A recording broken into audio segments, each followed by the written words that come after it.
All right, so hello everyone. This is Liz. If you haven't seen me before, I am one of the reference librarians at the reference desk. I am also not the only, but one of the library's big film nerds. And I am also a huge horror hound. That's actually a term that horror fans call themselves. I think I've been to a number of horror conventions, namely Rock and Shock, which unfortunately is no longer happening, but yeah, definitely a fan of this genre, but is someone who also watches film and is very interested in women in film.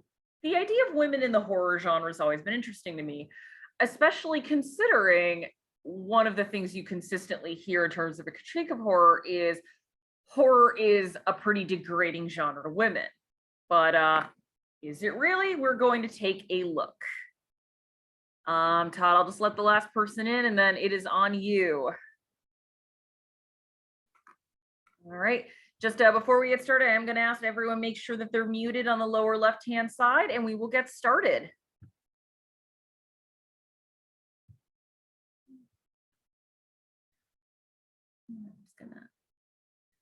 All right, so women in horror. I'm just going to get started with a little personal background. I got into horror very early as a kid, probably because in the late 80s into the 90s was a very prime time to have like kid horror, baby horror. There were stuff like Goosebumps, Scary Stories to Tell in the Dark.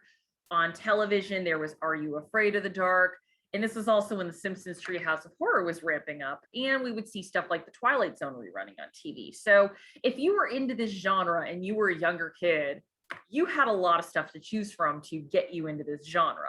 It wasn't quite going to the local video store and checking out Fulci Zombie at the age of 6, but it was the best I could get for the time. So there are a number of horror movies that really kind of stuck with me when I started to get into horror films in like my tweens and teens. Carrie, Stephen King's Carrie, Rosemary's Baby, Tobe Hooper Poltergeist, and Texas Chainsaw Massacre. And one of the things these movies all had in common was the protagonists were women.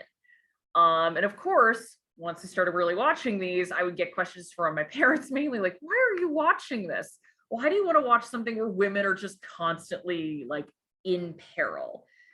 And I couldn't quite understand why or verbalize it when I was younger. And when I hit, but I'm like, I'm still going to watch this stuff. I like it. When I hit college at Wagner, okay, I don't know why this isn't letting me go forward. There we go.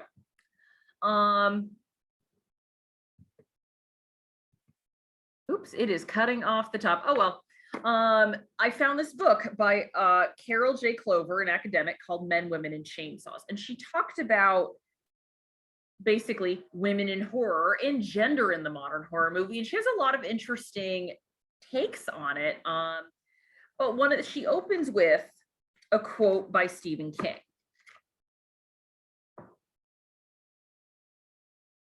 So Stephen King was explaining Carrie, and he actually saw his film or his story as a it wasn't his film, Brian De Palma's film and his story, as a fairly feminist one. He says, quote, if the Stepford Wives concerns itself with what men want from women, then Carrie is largely about how women find their own channels of power and what men fear about women and women's sexuality. Which is only to say that writing the book in 1973, and only 3 years out of college, I was fully aware of what women's liberation, sorry, the light went out. But when women's liberation applied for me and others of my sex. The book is, in its more adult implications, an uneasy masculine shrinking from a future of female equality.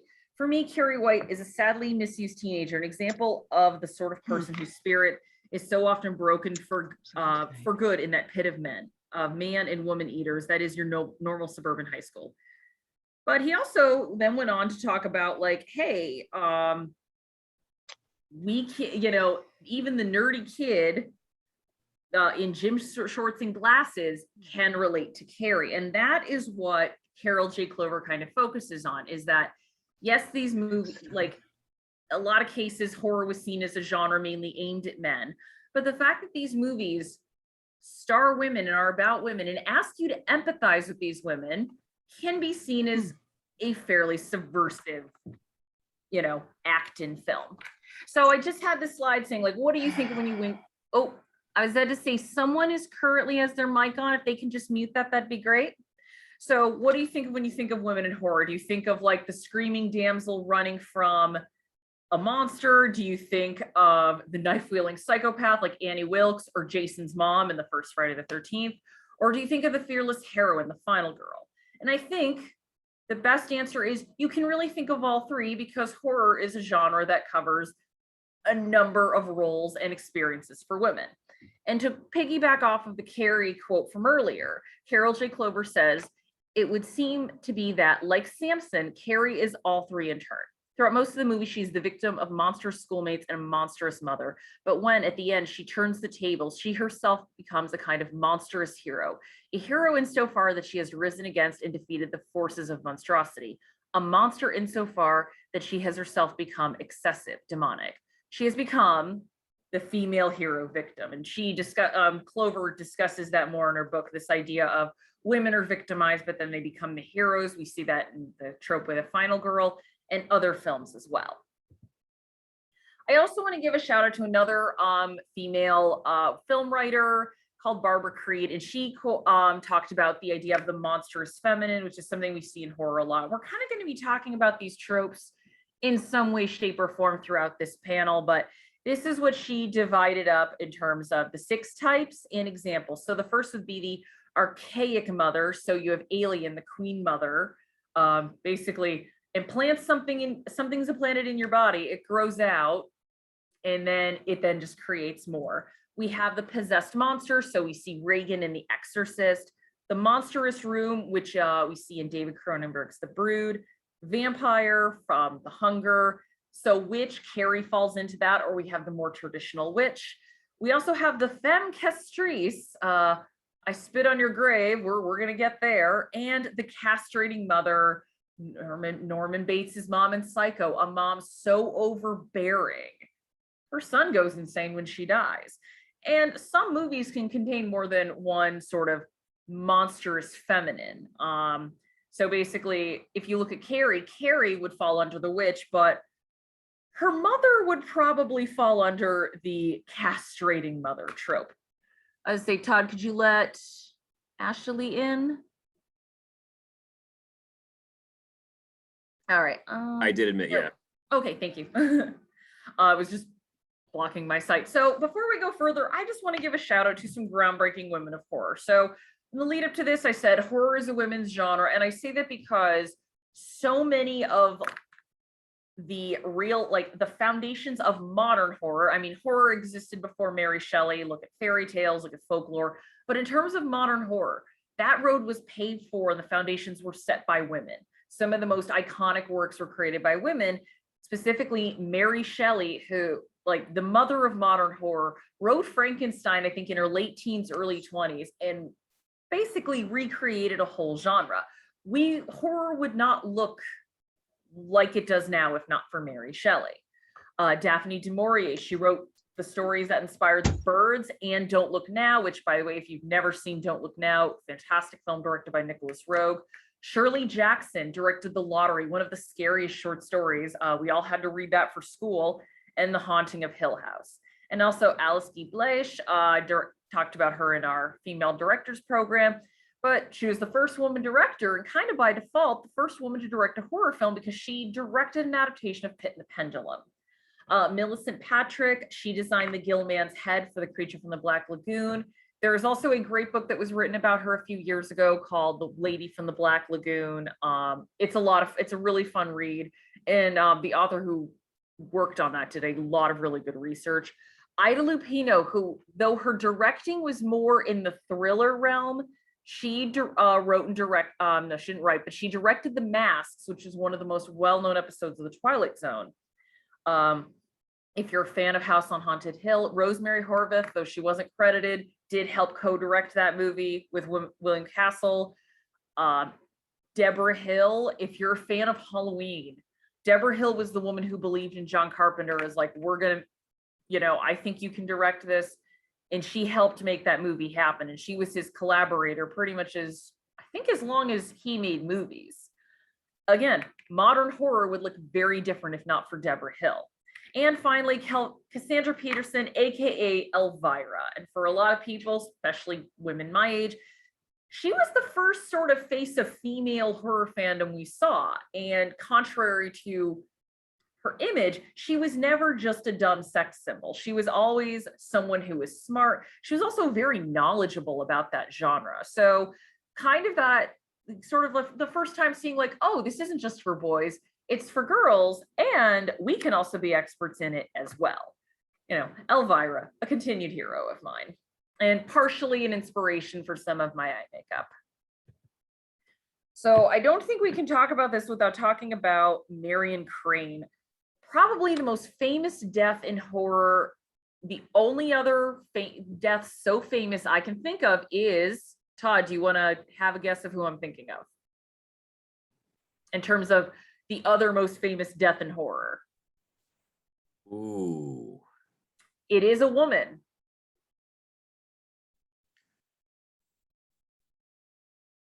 Well, I'll say what it is because we are on the clock. Yeah. Chrissy from Jaws. Oh, good call. Yeah. So, I mean, again, you have to think like what an iconic, she's not even in the movie that much. But she has one of the most iconic scenes in horror history. But then this also gets into the issue a lot of people bring up. Women are in these movies, essentially, in many cases, to be terrorized and killed. Meanwhile, the killer is usually a male. The person who solves it and avenges them at this point in time is also usually a man. You know, definitely on its surface, it doesn't look great. But the complexity of Marion Crane is an interesting case. And Carol J. Clover talks about her as well.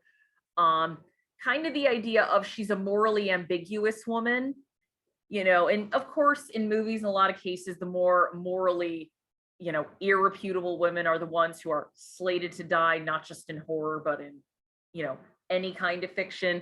But she's not really someone who would be considered bad. She has a change of heart. She realizes, okay, I need to fix this mess that I just made. And if anything, her death is tragic because her redemption is cut short. But her death also, and Hitchcock is interesting in terms of his, before I go forward, you know, his treatment of women on screen. His treatment of women off screen is a whole other discussion, and actually one that definitely makes me look at some of his films a little differently now. But, you know, he did kind of know that the audience wants to protect women in some ways or protect a certain type of woman. So he casts movies and casts these actresses for very specific reasons. So when things happen to them, you would be horrified and you would not want that to happen to that character. But other than being the most famous death in horror history, Marion Crane's death kind of set the stage for some popular beliefs and tropes, mainly like don't have sex, don't get in the shower, really don't be nude in any way, shape, or form in horror. And her death also inspired a number of filmmakers, namely Alfred Hitchcock's biggest fan, Brian De Palma, who would go on to direct, you know, Carrie and Dressed to Kill, which is kind of a Psycho knockoff. But what's interesting about Alfred Hitchcock and Psycho is when these movies are brought up, they're brought up as the examples like, oh, good horror, classy horror. But as Carol J. Clover would argue, they're not necessarily the most feminist of horror movies. So, which we'll get to a little later when we talk about slashers. But first, I kind of wanted to go back to why I liked horror in the first place. Sorry, I got a little ahead of myself there. But so I got into horror as a teenager. My parents like, why do you watch this stuff? It's always women in peril, in many cases, women being like, you know, tormented by people, running and screaming. But, and again, I kind of couldn't verbalize like why I liked this, but partially after reading Carol J. Clover's book and also just getting older and starting to see the more of the subtext in film, I started to realize, you know, throughout sort of medical history and human history as a whole, the idea of women being seen as like hysterical, too emotional, that is just something that runs through reality. Horror seemed to be the genre for me, from my perspective, that kind of, even in the older films, was like, no, lady, you're not crazy. You're not hysterical. You are absolutely right. There is something behind that door. Rosemary's Baby is a very good example of this, where she spends the whole movie thinking her husband and her neighbors are conspiring against her. And of course, when she tells people, they're like, she's nuts. One of the, I think, scariest movies I've ever seen in any film is where Rosemary goes to a doctor towards the end of the film and says, like, I think they're planning to sacrifice my baby. I can't be around my husband. And you kind of think like, oh, I think this doctor's listening to her, and kind of realizes, okay, I think her witch story is weird, but she's clearly in distress. And then of course you see that she just called her husband. And for me, I'm like, but in the film lets you know that Rosemary is not crazy. Rosemary is in danger. And so this is a genre that I think more so than others had sympathy for the more quote unquote hysterical women. That idea of that bump in the night, or the fact that you're feeling strange about your husband now, is not entirely in your head. In fact, you might be 100% right. And for a movie like that now, that's not that revolutionary, but for, the 60s or so, I mean, we had films like Gaslight, but that was still something that was not really a part of the more mass public consciousness. But it almost seems like horror kind of pioneered that in a way before it was ready to be talked about in more quote unquote legitimate movies. As you put here, the women are kind of the Cassandra, which absolutely. Another film I would absolutely recommend in terms of a more modern example of horror taking the side of the quote unquote crazy woman is Ari Aster's Hereditary, where Toni Collette is convinced there is something wrong. And just everyone, even her psychologist husband, is like, no, she's clearly grieving the death of her daughter and the death of her mother. Spoiler alert for a relatively new movie. Toni Collette's right. I'll just leave it there. So going to number 7, this kind of just segues into one of the first kind of tropes that we see, which is the unwell woman. So the idea that within the universe of the movie, this woman is not well. She's dealing with a mental problem of some kind. And so, of course, that puts her at a disadvantage for other characters in the film to believe her. So it's not like mental health hasn't been addressed in movies, but the way horror puts its spin on it is always interesting, particularly when it comes to women. A great little movie, if you've never seen it, is Let's Scare Jessica to Death. So Jessica has had a mental breakdown, has to get out of New York City. They go to a nice little place in Connecticut. I've actually seen the house where it's filmed. It's in Old Saybrook. And she starts to suspect that a local woman's a vampire. And of course, everyone's like, no, that's not the case. But turns out she might not be making this up. The Haunting is probably the most famous example we have of the unwell woman trope, which is the whole time Eleanor thinks that something is coming for her. And we don't quite Robert Wise is smart enough, and as was Shirley Jackson, to never quite really name what it was. But they were also smart enough to go, it wasn't all in her head, potentially. There might be something to it. A more modern example would probably be Black Swan. Natalie Portman starts to think that there's something wrong with her. And technically, there is mentally. Actually, I'd like to give a shout out to an animated horror film, which a lot of people here might not have heard of, Satoshi Kon's Perfect Blue, which was actually served as a big inspiration to Black Swan, where a woman starts to really have disassociative episodes to the point where she starts to wonder, am I actually hurting people who wrong me in some way? But again, what these movies do is rather than go, oh, this woman is crazy just because she's a woman, they're like, no, there's clearly things happening with her. And in many cases, the villain is not the quote unquote crazy woman. The villain, or at the very least, the people in the wrong, are the people who aren't really listening to her. And of course, as we'll get to in a little bit, there are more villainous examples of unwell women, mainly Annie Wilkes in Misery. So moving on to probably what a lot of people think of when they think of women in horror, it's the damsel. Do you see a monster? Just don't try running. Don't ever try running, but just throw up your hands and scream, and maybe just hit it with like the palms of your hands, the part that has like no real impact. I mean, that's the thing that happens in horror. It's a part of it. And, some of these movies, they were made at a different time. We just kind of have to accept like that was the role for women. You know, there's a reason I don't go back to the really early horror movies as much. They can be a little cringy for me to watch, but I also recognize I'm like, well, what do you want? This was made in 1940. So we have, going back to Hitchcock, his damsels, his women, they weren't completely like spineless, helpless women. They had some agency, or at the very least, they had some character development. They were there to be more than a love interest. Melanie Daniels in The Birds, I think, is a really interesting example, where she is potentially, depending on what you believe in that movie, the catalyst, but she's a socialite. She has a scandalous past. She might be a quote unquote bad girl.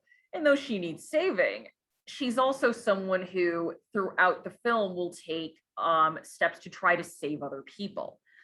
Or we also have movies that are more in, I would say, kind of in the horror thriller on that line, like Lady in the Cage and Wait Until Dark, where the women are still trapped, but they are trying to survive for themselves rather than just waiting for help to come. One of my favorite movies, Night of the Living Dead, a movie that I don't think there's any horror film made after 1968 that doesn't have a little bit of its DNA in it. But the character of Barbara, you know, they're coming to get you, Barbara. Definitely, I would fall into the damsel category. However, the way her character is scripted, she's clearly just freaked out from experiencing something that no one could ever really conceptualize how they can react to it. I also think what really saves that movie from being a complete damsel in distress is there's two other women in Night of the Living Dead. Judy, who actually, you know, though it ends in her death, takes a very active role to decide, you know what, I am going to go try to help retrieve the car so we can get out of here, rather than just sitting around and doing something more domestic, such as watching the child. And Helen Cooper, who's actually my favorite character in that movie, because Helen Cooper just spends the whole movie telling her husband that he's a coward, and it's kind of great. Unfortunately, she doesn't make it in the end, but she's the polar opposite of Barbara. But, and we keep seeing this term come up, the final girl. In the 70s, it really starts to kind of crystallize. Really flips the damsel trope on its head.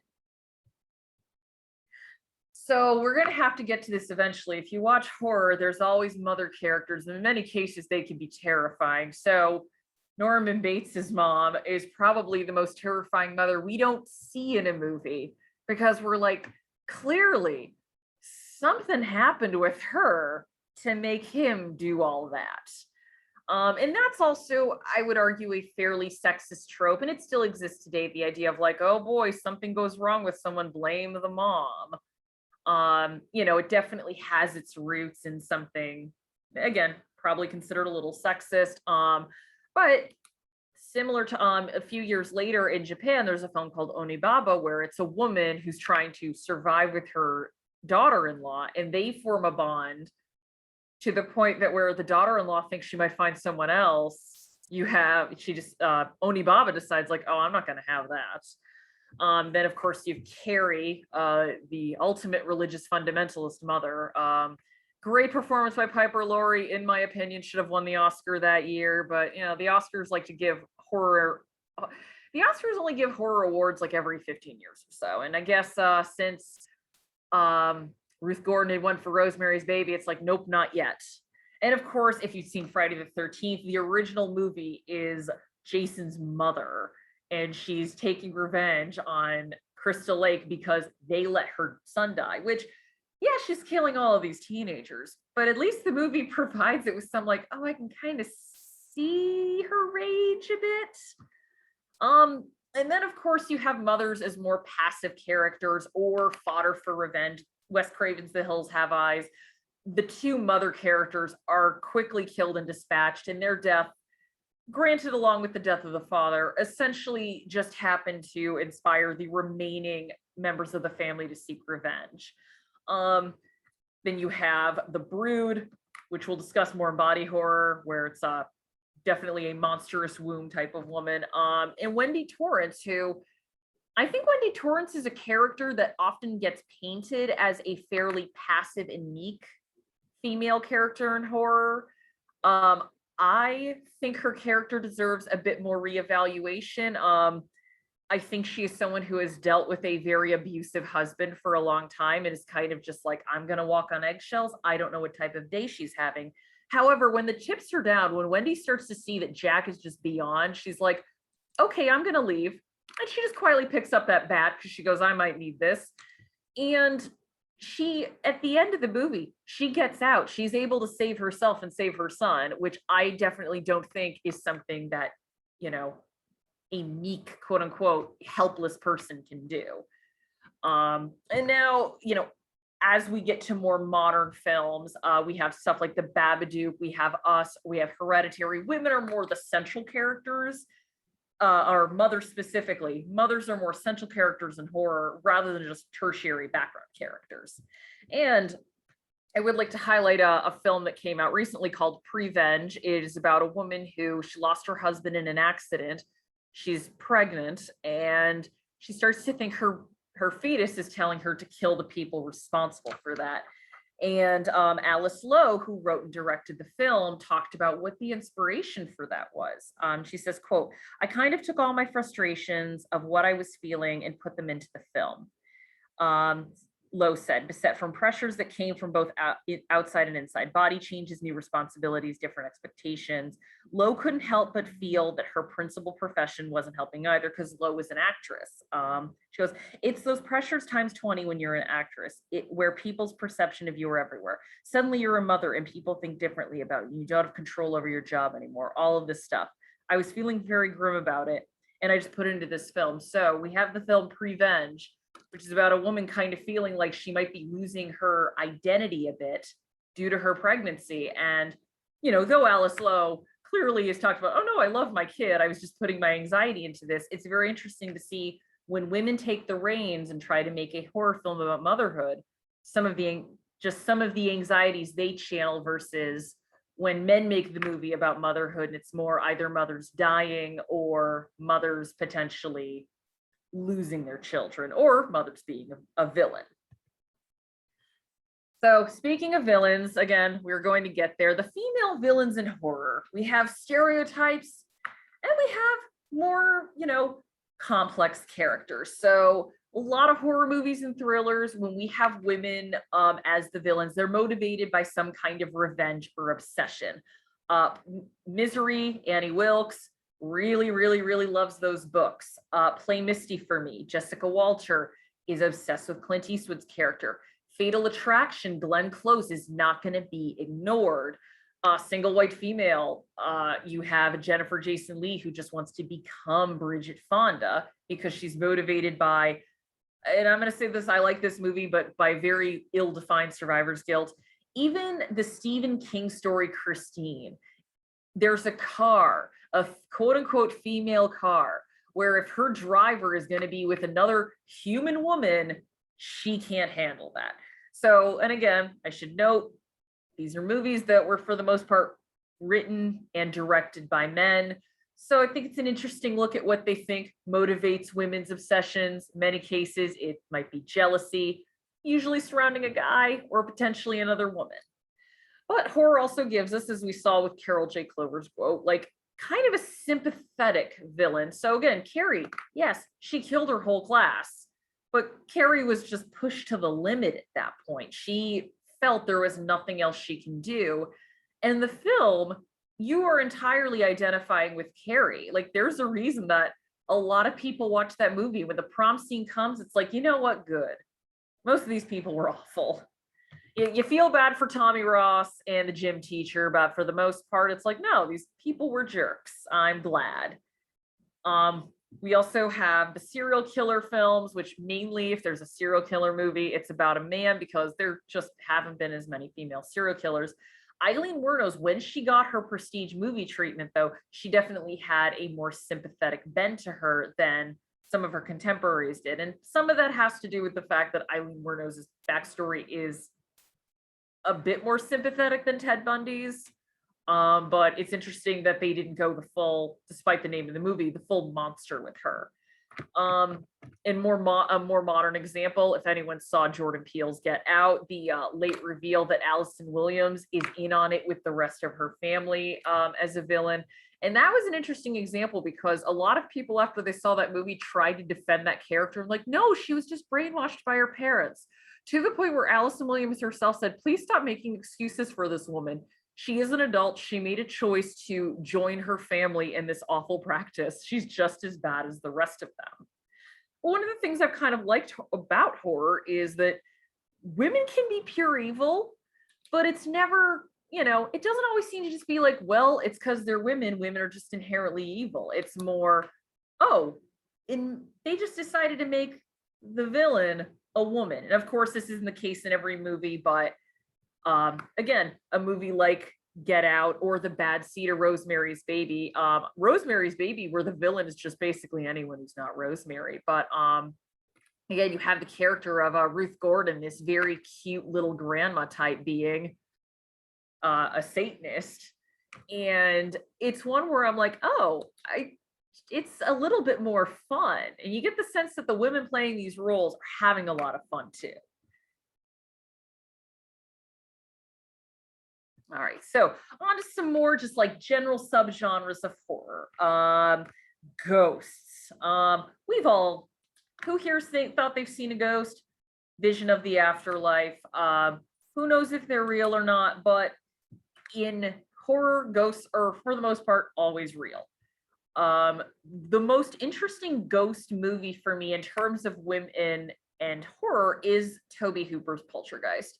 So if you're not familiar with Poltergeist, the character Carol Ann is a 5-year-old girl who catches the attention of spirits in her house, and she is abducted to another realm of existence. Sounds very similar to and was partially inspired by the Twilight Zone episode Little Girl Lost. So what I keep going back to and why I think Poltergeist I liked is the most active characters in Poltergeist are women. Jo Beth Williams is the mother. She is the one who, even when just weird stuff is happening around the house, is really interested in this. Whereas Craig T. Nelson's character is just overwhelmed. When Carol Ann's taken away, she's the one who's like, I want to learn about what's happening. I want to stay up. I want to talk to these paranormal investigators. And when the time comes to go save Carol Ann, her husband's about to go, and she steps in and goes, nope, I'm going. You also have Beatrice Straight, who plays the paranormal investigator, and I have to give a shout out to Zelda Rubinstein as Tangina, the woman who's kind of the spirit guide. But I kept thinking, if this was a movie made in the 1960s, the main characters would likely all be men, with the exception of a little girl. And the character of the mother would probably just be crying for her child to come back, a la the Little Girl Lost episode, which, you would cry if your kid was in a spirit realm. But it's interesting to watch a movie in 1982 where it's like, oh, Craig T. Nelson is, if anything, kind of the passive mother role versus all of the women who are more active members of that story. So in many cases, when it's women and ghosts, they're either being terrorized by or dealing with these ghosts in some ways. But when ghosts are women, there's also this kind of revenge angle. Stir of Echoes, a really underrated ghost story, which unfortunately came out around the same time as The Sixth Sense and just got buried. But that is the ghost of a young woman who wants the crime committed against her solved. That's why she's contacting Kevin Bacon. Another film, 1981's Ghost Story, is about the ghost of a woman who is accidentally killed, going after a group of men, and in some cases, their children, because she can't rest at this point. Spoiler alert, her body's at the bottom of the lake. But there's also the evil, malevolent female ghost, which we see in the great Prom Night 2, Hello, Mary Lou, where a prom queen that died in the late 50s finds out that some kids in the 80s found her old crown, and she's just not going to have that. She's going to be prom queen again, no matter what it takes. So moving on to witches, as I mentioned before. Kind of like ghosts, witches are usually very real in horror. However, witches have not always been seen as a horror staple. So we had The Wizard of Oz, which for many people they see as a scary movie because Margaret Hamilton is terrifying in it, but is still ultimately kind of a fantasy, almost a family film. And there's movies like I Married a Witch, or if you watch television, Bewitched, witches were comedic fodder. They weren't seen as scary. The movie that really kind of changed the game for witches as a horror subgenre, this is the case that Chloe Jermaine Buckley makes, is that Mario Bava's Black Sunday is the movie that gave us the vengeful evil witch who's coming to, find a young maiden, suck her youth out, get revenge, and kind of bringing back the witch stereotype that we had from the old folk tales. But witches, mostly in modern horror, really are almost the stand-in for kind of the weird women who don't quite fit into society. The Craft is a really good example of these 4 girls who are all outcasts. They all kind of turn to witchcraft as a way to not only gain some power, but kind of form a bond of solidarity between them. Or if we're going a more traditional witch story, we have Robert Eggers' The Witch, which is about a Puritan girl who's accused of being witched by her family of all people, and is just blamed by every misfortune. And then turns up at the end, she goes, fine, you know what? There's nothing left for me. I'm going to go sign Black Phillip's book and go join the coven in the woods. But there are more humorous looks. Anna Biller's The Love Witch is kind of a throwback to sort of I Married a Witch and The Bewitched, where it's a little scary, but for the most part, it's more about the fun end. But it's the evolution of witches in horror has been probably the most interesting for me to go back and look at. Now we're going to vampires. I think everyone was waiting for this. If you look at the subtitle, I was going to originally subtitle it Vampires, Horror's Horniest Subgenre. If everyone, apologize for my that use of that word, but it's true. There is no more sexual subgenre in horror than vampires. I think maybe the only other one that could give it a run for its money is, I don't know, Todd, what is it, body horror or witches? Maybe shapeshifters. I think it has to go to body horror just because of how much of it winds up being innately sexual. I mean, Giger's artwork alone. Yeah, not sexual in a fun way. Vampires are usually sexual in a fun way. Body horror is sexual in a terrifying way. But vampires, we all know Dracula in like the very early vampire lores, Dracula, vampires as a whole, they are a sexual threat, specifically to young European virginal girls. However, there is a vampire that predates Dracula, and her name is Carmilla. She is a female vampire that preyed on young women. And again, it wasn't very graphic, but the subtext is there. Anyone who thinks the 1800s was full of very prissy people, I'm like, oh no, go back and read some of that. But it really helped inspire films like The Vampire Lovers, where it had a lot of very pretty ladies playing vampires. It also had a whole lot of nudity. And in many cases, a whole lot of like, these aren't even undertones, they're overtones. The Hammer movies of the 70s were the ones that gave us like the kind of the Dracula reboom. You had Christopher Lee, but then you had stuff like The Brides of Dracula. You had the character of Jessica Van Helsing. Todd, you know a little bit more about Hammer and Dracula. How many vampire movies did they make? I could not give you a number off the top of my head. I will say this much. As of last check, I think Count Dracula is, at the very least, at one point was called the record holder for the most adapted character in film.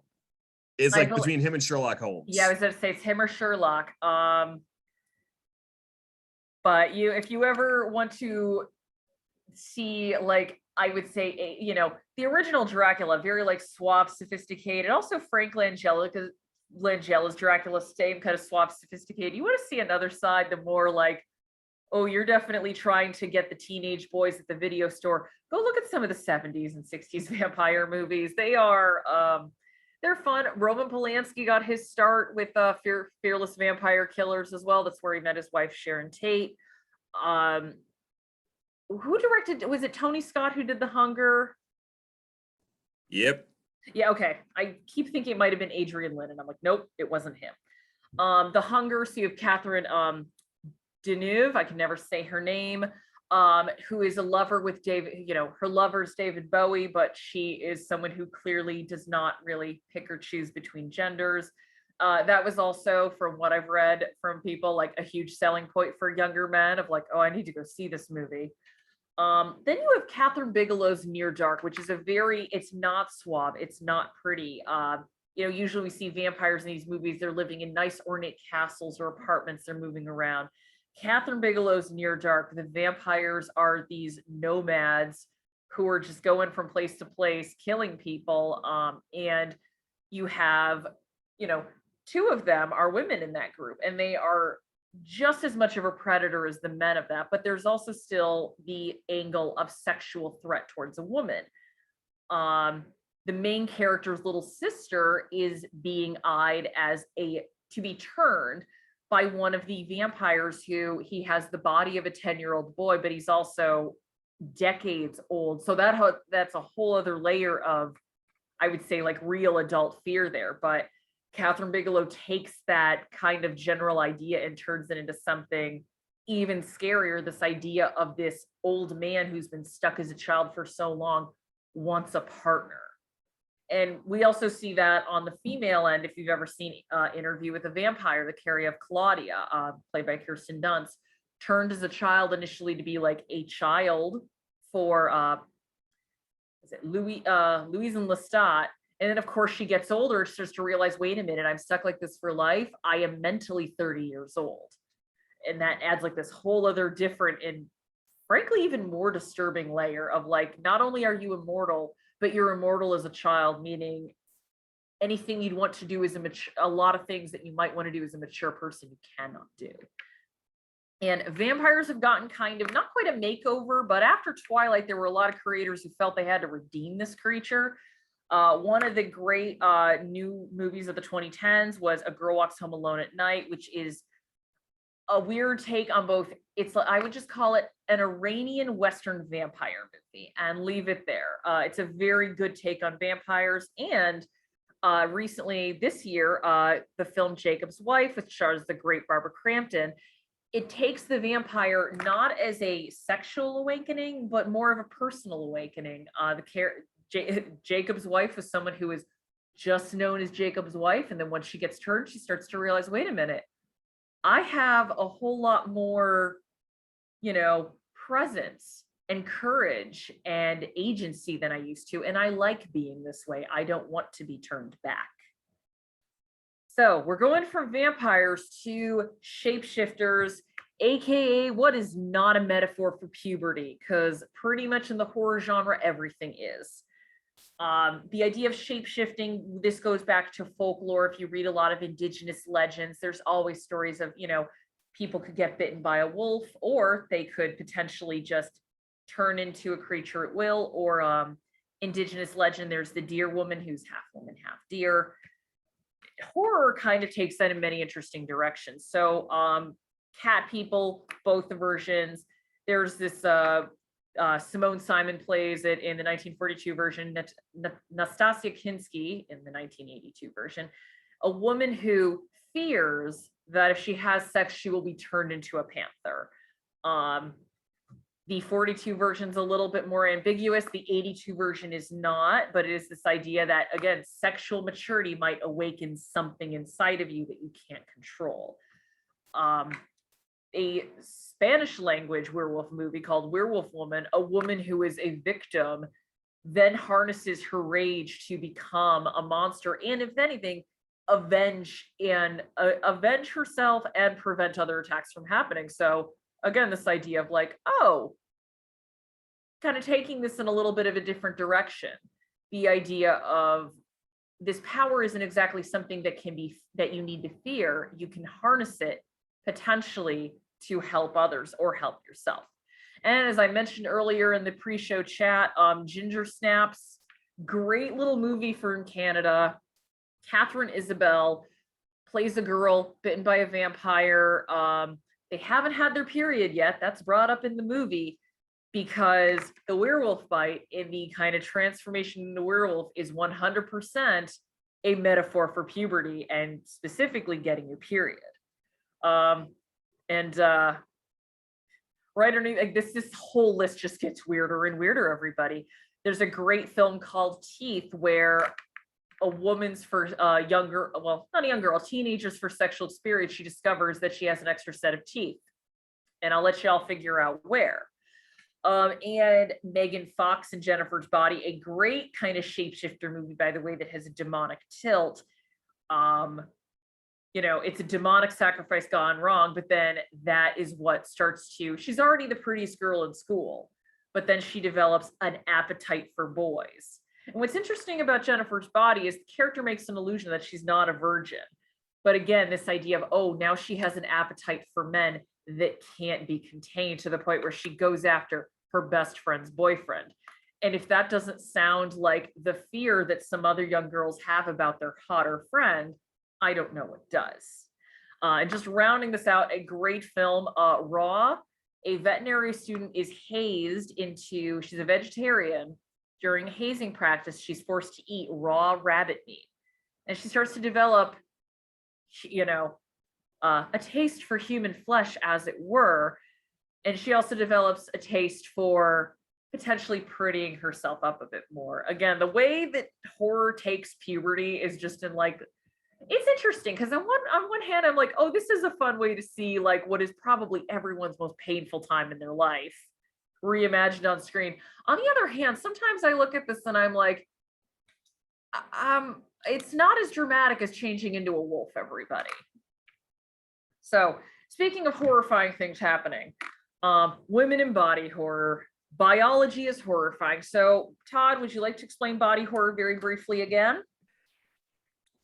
Body horror, in the simplest few steps, it is the idea, the inherent fears and the idea of the one area that you should be the most secure, your own body. You are not. It's working in ways that it's not supposed to. It's failing. It's changing, and you have no control over it. All right. So in the way body horror manifests in women overall in horror is in relation to not even sex, but birth specifically. If anyone had ever seen the David Cronenberg version of The Fly with Jeff Goldblum and Gina Davis, late in the film, Gina Davis's character finds out she's pregnant, and of course she's watching Jeff Goldblum transform into a fly, so she's like, not sure about continuing this pregnancy, and she has a nightmare where she gives birth to a larva. And that's the low end of the spectrum of body horror. David Cronenberg is pretty much the king of body horror in the Western world, and he gives us a lot of just horrifying things happening to everybody's body. So one of his first films is Rabid. A woman has an accident and there's an experimental treatment for it. It starts to go incredibly wrong. And in the original 1977 version, the wound that she has looks, let's just say it looks like what you'd see on a Georgia O'Keeffe painting. And he also wrote The Brood, which is actually a very good film. You could tell that David Cronenberg was going through a really rough divorce when he wrote this. The character Samantha Eggar is a woman who has so much internalized rage. She literally gives birth to anger babies. They grow off of her body, and then those manifestations of her anger just go out and kill people. It is, if anything, a horrifying look at what happens if you don't treat your psychological or mental health issues. Really, again, brought to life in a very horrifying way. And one of the most horrifying things I've ever seen in any horror movie is 1982's Extro, which is where a woman's impregnated by an alien, and the alien grows to the size of a full-grown person. And I'm just going to say, for the woman carrying it, it didn't end well. But, and again, I referenced Teeth again. Teeth is actually one of my favorite movies. I think it is a very clever film. But that's, as much as that, it signifies like sexual, there's like the idea of, oh, sexual maturity, you're discovering a new part of your body. It's also just kind of a horrifying thing of, oh, I have something somewhere where it shouldn't be. And I think that scares everyone about their body, is like, what if something's wrong? What if I have something I shouldn't? What if, Or what if it starts to bite people? Who knows? But body horror in women has not always just been about birth. In some cases, it's about mutilation. Bride of Frankenstein, again, we have Frankenstein himself sewn together by body parts and kind of forced to just wander the earth, or just be seen as a monster. In 1933's Freaks, where a woman who dares cross carnival people, we see at the end of the movie what happens when you cross the freaks, and it is not pretty. So women, religion, and horror. Religion is always kind of a good fodder for horror because,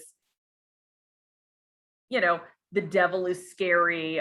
Demons are always a good thing to use. And, every culture, whether it's a big mainstream religion or it's more of an old indigenous religion, has stuff in there that, is kind of made to scare you.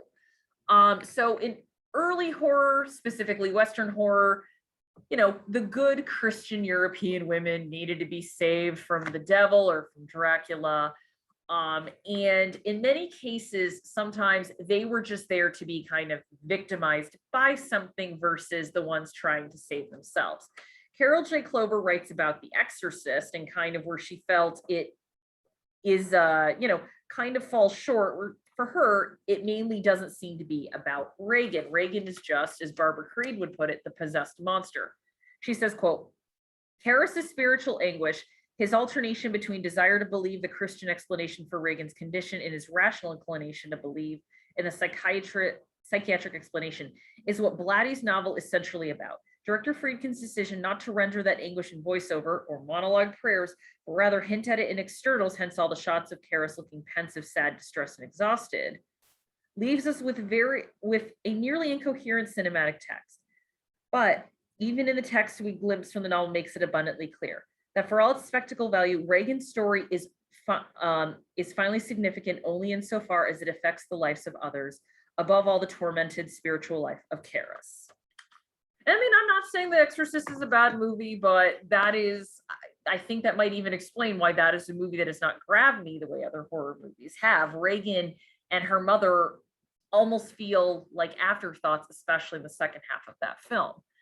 But in more modern movies, religion and horror have kind of taken a very interesting and disturbing turn. I've discussed Darren Aronofsky's mother before. Jennifer Lawrence is essentially the personification of Mother Earth.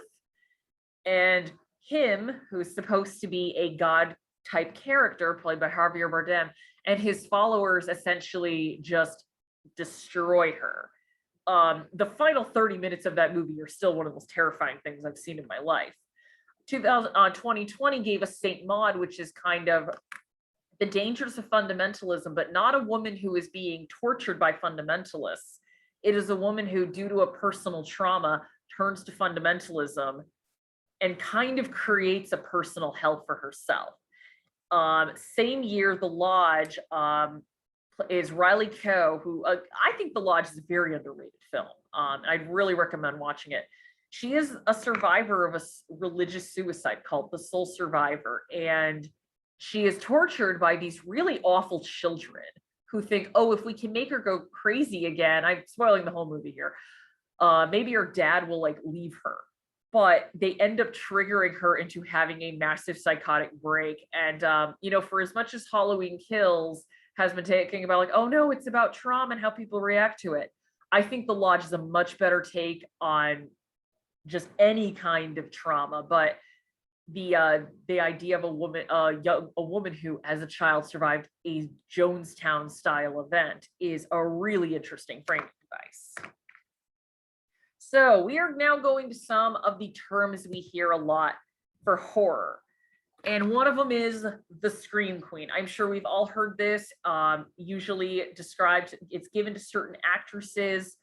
Either they have one role in an iconic horror movie or they have a long horror resume. So if you're talking about a long horror resume, Leanna Quigley, who played Trash in Return of the Living Dead, or Barbara Crampton, they've been in a lot of horror movies. Or if you're just talking about one iconic role, Jamie Lee Curtis, although she actually was in other horror movies before she finally, went quote unquote legit. The original Scream Queen was Paula Maxa, and she was quote unquote killed throughout her career on stage and dubbed the most assassinated woman in the world. So many cases, the Scream Queen can refer to the damsel in distress, but it's kind of evolved into just being more of a term of endearment for the actresses. But not all actresses are actually a fan of it, and Barbara Crampton is one of them. She posted like a short objection, which is it's overused and undervalued. It diminishes the merit of what we try to do. And she, in an interview with Birth Death Movies, she expanded on that a bit further. She says, quote, the moniker Scream Queen is limited in the description and also limiting in its ability to reveal that these actresses are more than the sum of the strain of their vocal cords. For many, like myself, it has cemented a career in a beloved genre, but for some it has also reduced the roles they are offered in other genres, having pigeonholed them into one sort of work. Let me share with you what I said to producer Travis Stevens while working on We Are Still Here. Quote, a character doesn't know that they're in a horror movie. As a character, I am given a certain set of experiences to live through on film, and I try to do that with as much genuineness as possible. Anger, loving, longing, and fear are aspects of many situations in life and in all genres. So again, Scream Queen is, I'm overall fine with it. I would just say if an actress says, don't call me that, please don't. What I'm not a fan of is for newer actresses, they're in one horror movie and you call them a Scream Queen. Like, I love Florence Pugh, but just because she was in Midsummer, I'm like, you're not a Scream Queen yet. Not yet. You got to build a resume up. And now we have to get to probably the biggest trope involving women, which is the final girl, which is probably what everyone's been waiting for. So this became popularized in the late 70s, kind of the ground zero for really the final girl. If you had to look at like from new horror on, it's Texas Chainsaw Massacre and Sally specifically. And it's associated with the slasher genres, but it's not exclusive to the slasher genres. Who's the final girl? She is the heroine. She's the one who kills or at least escapes the bad guy. So Sally, quote unquote, the original final girl, she doesn't kill Leatherface. She just manages to get away. And that's actually why I like Sally. She's not like superhuman in any way. She just lucks out that she didn't meet Leatherface first, but she's got to drive to survive. I mean, she jumps out of a second-story window and just keeps running. I'm like, well, yeah, if you want to get away from that, you got to do it. Just pump that cardio.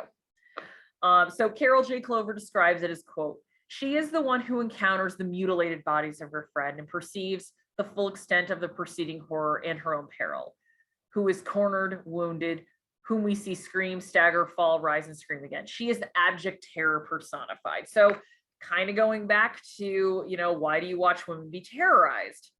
Well, that's, they're there because we can, we're also told to empathize with these women. We don't want them to get hurt. And again, that's something that horror does more than a lot of other genres, is give you a woman to empathize with. Carol J. Clover actually talks about the Hitchcock girl, or like the Brian De Palma girl, the quote unquote high art horror versus slashers. And she goes like, in the Hitchcock films, they're ultimately there just to be terrorized. They don't really get to be the saviors in the end. So she goes, that kind of leaves me feeling cold, versus slashers. Yes, the women are terrorized, but at the end of the movie with the final girl, they at least get the chance to fight back, to fight for their own survival.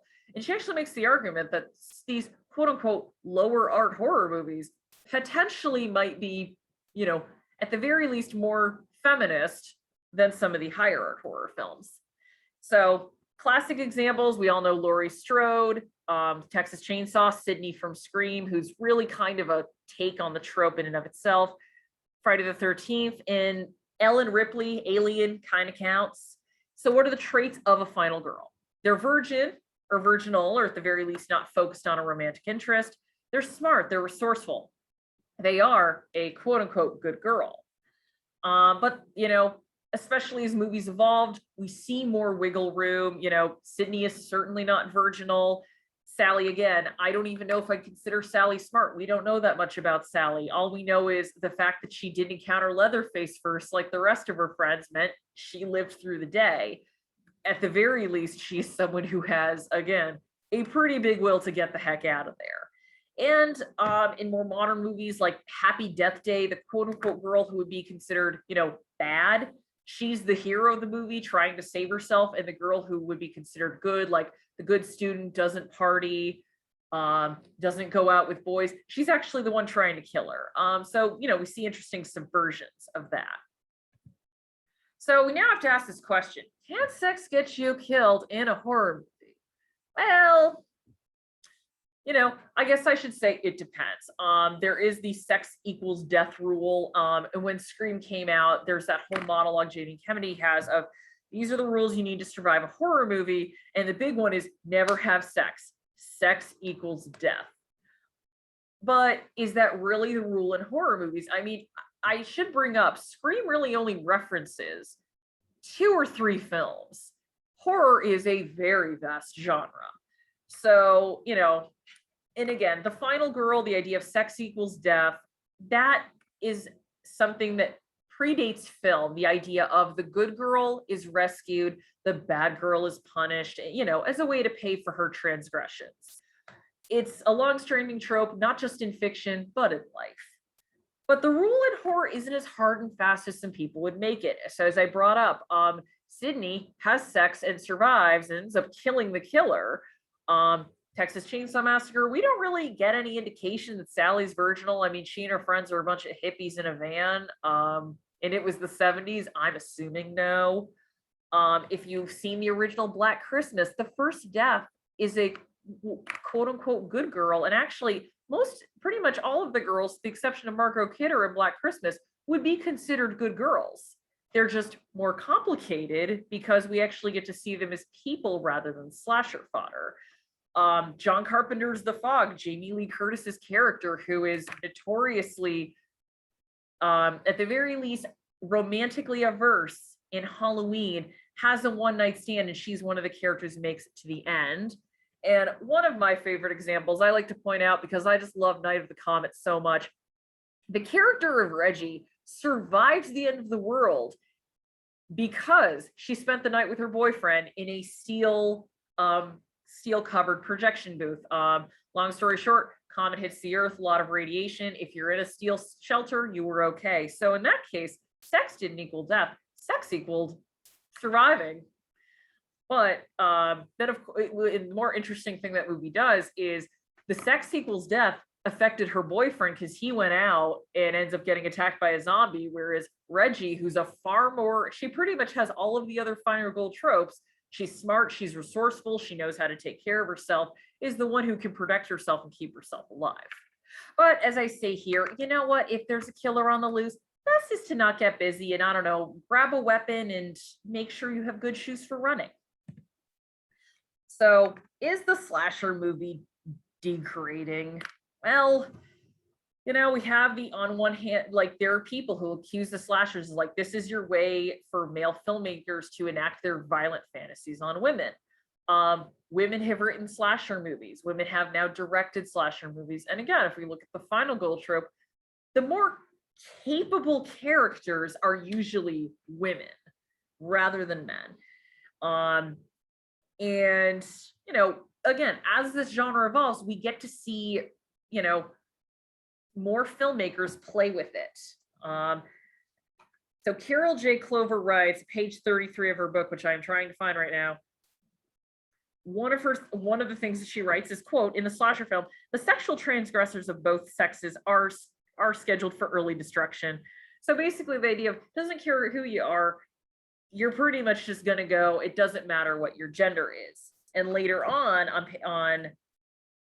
in her chapter, Her Body Himself, she talks about the fact that a lot of the men who try to act really macho in these movies, these characters who, you know, the male character who's like, I'm going to go take care of this and grabs a bat, he's dispatched before the final girl is. So she says, it is not that these films show us that gender and sex in free variation. It is that they fix on irregular combinations of which the combination masculine female repeatedly prevails over the combination feminine male. And the fact that masculine males, boyfriends, fathers, would-be rescuers, are regularly dismissed through ridicule or death, or both, would seem to suggest that it is not masculinity per se that is being privileged, but masculinity in conjunction with a female body. Indeed, as a term the victim hero contemplates, masculinity in conjunction with femininity. So I like how she brings it up. There is still this idea of we see these traits as masculine, therefore they survive. But rather than, I think, just making a slasher movie degrading, I think that makes them more interesting to analyze. So we have one more real topic to cover going forward, and that is rape revenge in the horror genre.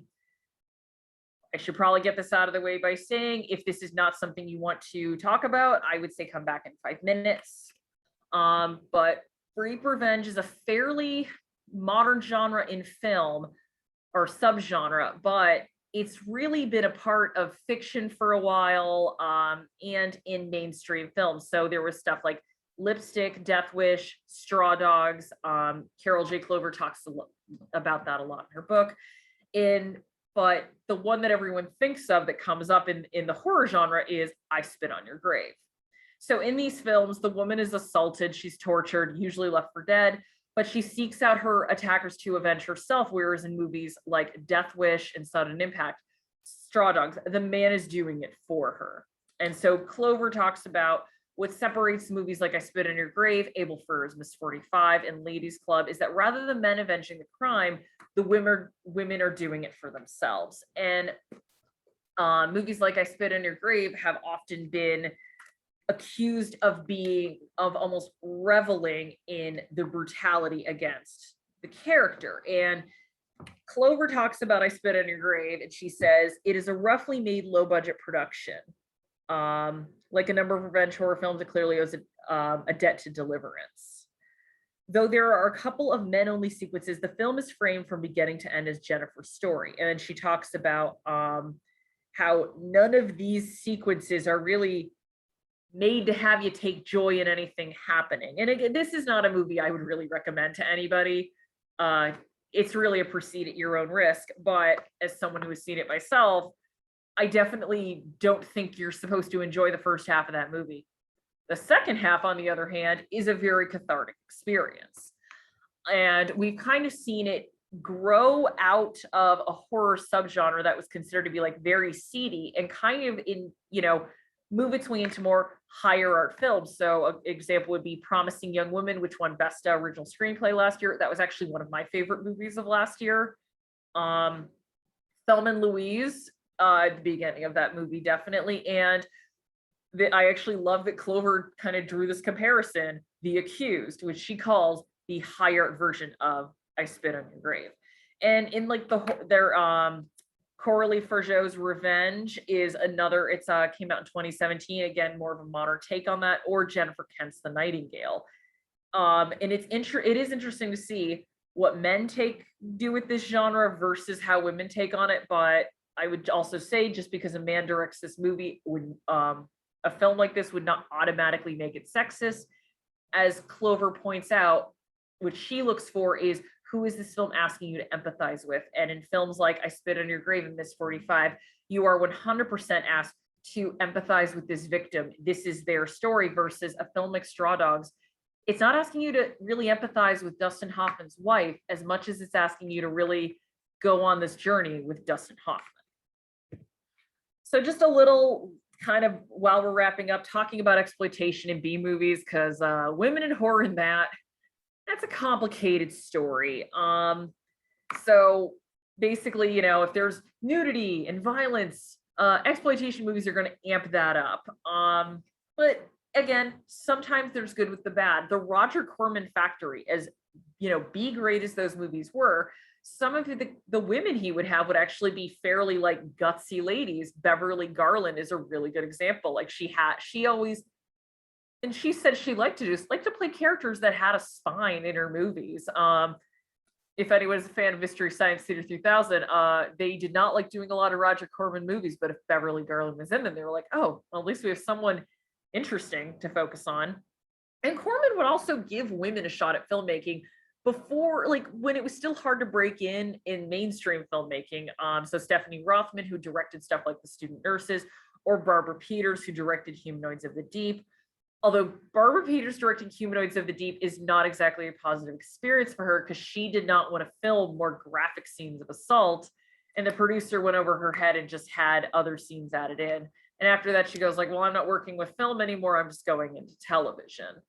And if you're a fan of Italian horror in the 70s and 80s, as I am, you will know that they will just find any reason for a lady to lose her top. If you've ever seen Fulci's Zombie, there is underwater snorkeling, which why would you do that? Especially if you're near like a coral reef or something. Or there's a tribal scene in Virus where the young reporter character is like, well, I've got to, ingratiate myself to the natives. So of course it means get naked and paint tribal symbols on myself. I mean, it knows what it is, which is, if you watch my exploitation movie program, like, this is why I like it. It knows what it's doing. It's not trying to be anything higher. But on the other end of the spectrum, rather than these movies that are just trying to be kind of goofy and dumb and fan servicey, you have Wes Craven's debut feature, Last House on the Left. It is 100% an exploitation film, but it is a movie that is more similar to I Spit on Your Grave in that it is trying to have you really empathize with the victims rather than with the killers, even though you're kind of with the killers more throughout the movie. It is, again, just like I Spit on Your Grave, not a film I would really recommend, because that's one you, I think, need to be fully prepared to watch, because I had to basically look with myself and go like, okay, am I ready to experience this? But Craven intended this movie to be hard to watch. There's an argument that the movie has it both ways, but again, I would say if you would like to make that choice for yourself, that is up to you. So, is horror really good for women? Again, this comes back to the nuance. Yes, women are killed in a lot of horror movies and in many gruesome ways, but as Carol J. Clover will note, characters of both genders are dispatched. In many cases, the male characters who are trying to be very like gung-ho and alpha male tend to not make it, versus the quote unquote weaker sex being the ones to avenge the day. Horror also reflects the fears of women in a way that in some, I think some more mainstream films I think haven't gotten yet. If you look at stuff like The Stepford Wives and Rosemary's Baby, both originally based on works by Ira Levin, they're very good at kind of this idea, at capturing this idea of what a lot of women fear, which isn't always a man coming after them with a butcher knife. It's the people that they love betraying them. Rosemary's Baby, you take any supernatural element out of it, it's a woman who is being gaslit by her husband and her neighbors. The Stepford Wives, which was made in kind of the midst of the second wave feminist movement, was essentially what a lot of women feared, which is, my husband says he's okay with this, but what if he's not? What if deep down he just wants me to be like the idealized 50s wife that he was told he should expect? And I think that's why, in many cases, the Rosemary's Baby and the Stepford Wives have far outlasted some of the more junky, forgettable B-movie slashers, because a lot of women watch these movies and they're like, oh, I absolutely get this fear. And again, I think horror is something that celebrates the strength of women in its own way, in terms of, with The Final Girl, in terms of our endurance. It's there is part of me that looks at these movies, I'm like, I absolutely find it empowering. Then I watch a Fulci movie and go, not so much. So as we're going into modern horror, the 2010s, just in general brought an explosion of a lot of new filmmakers onto the scene, mainly because it started to get easier to make your own movies. So after, I think, a fairly, really bad decade of horror, I think other than The Descent and 28 Days Later and a few other movies, wasn't a lot of great stuff out there. But we started to have a lot of female or femme directors making films. And I think the boom of female horror directors really started with two movies. And that was Karen Kusama's Jennifer's Body and Lynn Ramsey's We Need to Talk About Kevin. Two very different types of horror movies, but I think they've endured, they've become new classics. And they gave us the debut of a lot of filmmakers. So Jennifer Kent's The Babadook came out, The Love Witch, Sophie Takal, who, if anyone saw the Black Christmas remake, one of her big films, her horror debuts came out, as Always Shine, A Girl Walks Home Alone at Night, Raw. And then we saw a shift in how women are portrayed. So after about I would say a decade and a half of women really just seeming to be for the most part, bait for torture in Hostel and Saw movies, we started to see the return of the female protagonist and a lot more complicated female protagonists. So we had The Witch, we had The Shallows, we have Midsummer, we have Lupita Nyong'o and Us. It became, again, it's gotten a lot, I would say, like most of filmmaking, it has gotten better just because we are having more voices making these films. And one thing I would like to note about the Insidious franchise, which started in the aughts but has carried on, Lynn Shay, who is a woman in her 60s, has pretty much been the face of that franchise. And what other franchise can you think of where a 60-year-old woman is the face of it and people still go and still watch those movies? So quick thing I wanted to say, some creators on the rise, Nia DaCosta, probably the most well-known because her Candyman remake just came out, but there are some smaller movies like Relic, She Dies Tomorrow, Knives and Skin. I believe Knives and Skin is on Prime. I'd highly recommend watching it. And then there's other horror creators like the founders of Bleed Fest and Viscera Film Festival, where they try to highlight female horror creators. Karen Lamb, who she created Curio Media, and she specifically wants to distribute horror films made by women. And just some other films to look for. I've mentioned a lot, but there are, and again, I would say just because a horror movie is directed by a man, I don't believe that they can't be good movies about women. There are women who have directed not great movies about women, and there are men who have directed and written great movies about women. Again, I think it comes down to what movie they're trying to make, but there are some great films about women that have been made, and there are some great movies directed by women. I really want to give a shout out to Double X. It's a really good horror anthology, and actually features everything from like a really horrifying adaptation of, Todd, what was it? A Jack Ketchum story, The Box?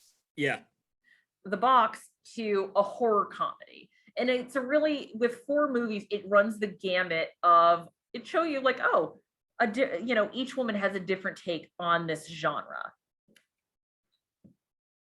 So with that, and also I would just like to give a shout out, speaking of Final Girls, Grady Hendrix's The Final Girls support group was a fantastic book, and I would really highly recommend everybody read it. So I would like to ask if anybody had other questions. A couple people are shouting out, yep, we've always lived in the castle. Does anyone have any questions? Oh, someone giving a shout out to Elvira. I love Elvira. Oh, I'm like glad somebody, yep. Fun fact, Psycho was the first movie to show a toilet on screen. Yep, Eileen Wuornos. Yeah, Eileen Wuornos, I'm not really defending her because she did kill a lot of people. I'm just more commenting on the way she's portrayed in the movie versus how other serial killers are portrayed. I mean, contrast that with something like Patrick Bateman, who is a fictional serial killer.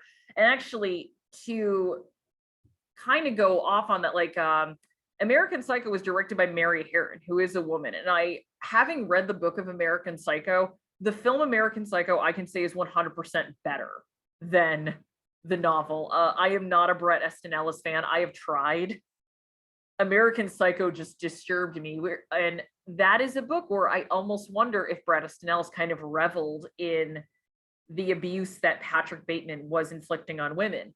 Whereas I think Mary Harron looked at that, and I think she knew how to adapt it where it would not be about the stuff that Patrick Bateman does to people, but it's about Patrick Bateman and just kind of how, like, this basically this evil yuppie come to life, but not also revel in the violence. I think she really had a good tightrope act. She had to work with that movie, and she did it really well. And I would put American Psycho up there as one of the best adaptations of any book. And again, I would say one that improves upon it. All right. Does anyone have any suggestions? Oh, somebody loves Jennifer's Body. Yay. Any questions? We do have a few minutes left. I mean, luckily, I mean, I could talk about this all day, but I do have to get home. What are your thoughts on female killers who kills a part of a group, usually men, like The Strangers, Rob Zombie's film? I mean, I think it's interesting. This kind of goes back to where when I look at female villains, I'm like, oh, I kind of like that we're just allowed to be as awful as men, because one of the other tropes I see in cinema sometimes is like, if a woman is a villain, she then by default, they go in the other direction, not, oh, she's a villain because she's a woman and she's crazy. She's a villain because, oh no, something awful happened to her. And horror is one where I feel like there's a little bit more, I kind of like that in some cases, like the Rob Zombie movies, where it's like, nope, she's just as nuts as the rest of the men she runs with. And just as morally corrupt as everyone else. Again, I kind of, in some cases, I look at that as like, well, if the men are just going to be morally reprehensible for no reason, I kind of like that the woman is as well. She doesn't have to have some trauma motivating her. Trying to think of the first movie that did that. I think it might have been Last House on the Left with Sadie and Krug and Weasel, where it's just all three of them were horrible human beings, and that was it. We didn't have to have an explanation. Usually I'm more angry when it's like the men are just awful, but the woman has to have a reason in the same movie, and I'm like, oh, come on. But again, that is my personal opinion. I just always go back to, I think it really depends on writing. And, are you making a good villain, or are you just trying to make a cheap villain, so to speak? Anyone have any other questions? Let's say we got about like 2 minutes left. All right, well, if that is the case, hopefully I'll see everyone next month for a Martin Scorsese deep dive. Todd and I are in the midst of watching or rewatching a lot of his movies, so they're all fresh in our heads, except for The Aviator. I don't know if I want to rewatch that, but hopefully, again, you might check out some movies. I would really recommend stuff like The Witch. I really loved Prevenge. Or I would say, yeah, go back to the 70s. Some of the 70s movies really surprised me. Like Carrie, I really love. I really love the original Black Christmas. And although I couldn't discuss it that much, foreign horror is a whole other realm of stuff out there. I did mention the film Raw, but definitely check the stuff out. And I hope y'all have a good night. All right, well, thank you, everybody.